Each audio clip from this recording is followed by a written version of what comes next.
Yo, Queen of Nzamaland, ye Betty on it, don't shrikala. Ye dear my Patrick Elenu, ye dear my Tai, ye dear my Musa, ye dear my Kwame, and better Betty, ye don't shrika. Mla ye program a share. Come on, Bessie, Belenzamala. Angamba Zereke, Baba Hansmania be, Belenzamama. Be Hansmania be, ye mediama, Eshimon Bubanumala. Be Hansmania be na Belenzamama. Be my Yanzama agbo fre. E jama kofu boa, mo odaiti, bele family photo, bele tap me video, bele yim number, na ba ye message ba viral la. Eja makofu boa, esupro otetribe case. Nzimani ahubia yere kan. Boti se wanzima zra nyazo. Na se nzima edwazu ekune ele kan zimani ahubie. Ne se ndi obo ne batake awia. Ni aboe na klibie dede wongbanima amankoto ankpachere. Kesi mo nzimani le kola ele simani. Na se ele nzimani aholola. Ebe nwike nzimani ongwe boe. Kakra banyo Gana gazir mo elekan rojo keke. Anga be vanzima duma be dozo. Mo be se bendi obo. Ewura no mo gwa ken zanhala. Be de be nwi ko ori wura ngbane.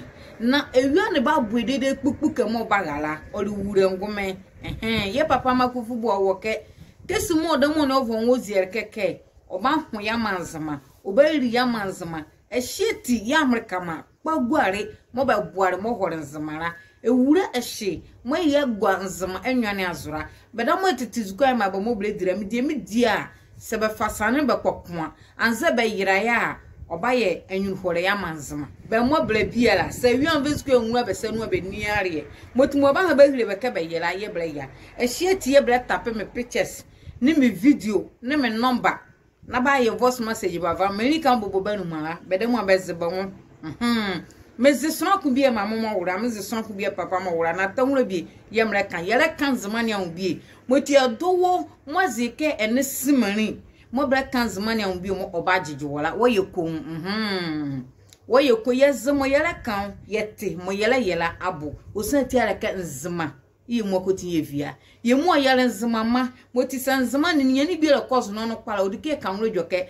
moti se be ba joreke ni nyane mo okoso mo no kwale mo yele kan no baba ba takia mo yem nyane ke kribie dede be mami anze be papa mo baba akpachere ani esi yele nzama ma be meye jachi baba akpanwre chere na sebe nzama ma be wo mara won zama zre na be djun zama ne anwa be matna na ba ye voice message ba mayo mo ba boyo ma ba cheche yere nzima manzima ne hu bia yere kan botima betu banyi besie awie anwunu se yule ye de bi no kwala ye ba ha bo santi aka ye de ye dwone kwala ye manzima ye dwone ye hu ikan zima horo moro korongo eboy boti se be saka ya be ba hu ke Queen of Nzamaland ejoko mora kian grebele kamo betitizu kwa be ma be direct be ne lole be masona ku biala motiele kan zima nwunu wala anbele ku betia wo na mobile yela bani aboe na kinibie ba kpanwre chere nzama zra ni omani ale tumvre ureke kwaka moti sese wonzama ni azu na ba hu ati aso biala mole kanzama ni on biela edomu ani e ba akpachere atake be duwe vinzama zra ni azu ye radio mo be dedezo mo bla bomani ahobara bani aboe na odinzama zra zo nzama zra ni omani ale tumvre ureke kwaka moti mobile yela bani aboe na kinibie dede banzu bamu ayegere bedi makuni Elizabeth ye beti ona la ngrebe ye letindela mezike bedamo belege message mo ba send me mo be tap me number mo ble family photos no mo ble family video ba vai mo bedabo kurola baba dibie video e ka okoma be yezura yo meke ka mo ye dwazura yezura yo yele kan zamani an bie belen zamama ba han zamani an bie na zamani oyo boy yo mayemu ala osechi o mayemu a motuma tu ezuko bie mo kwanri bie de ma wola na epon etie meni mo ble kan zama anyu woro ndokera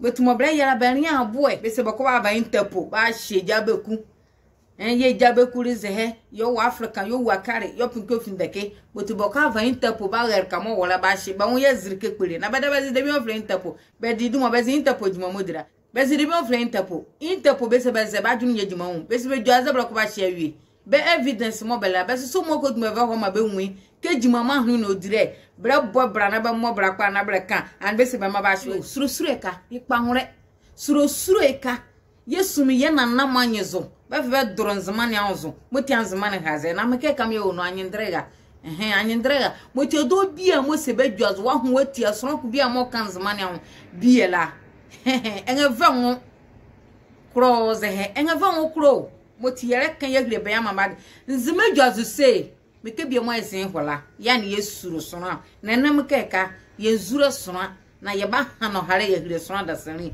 moti mo bebe via zona mo bele ye la ba hati be nko ole meke ngara ba ye letindela adi menya video ka sande me gon wasande emogun na ye hu ye rienzma na tezo ne akrin be denzma ye mba ya robre tumvre awure ke kwa ka se erisimani eheti makponzma na kanzma ne anbi kan fofre be ba de ma Queen Elizabeth ani be mahlabe ngara ba ye letindela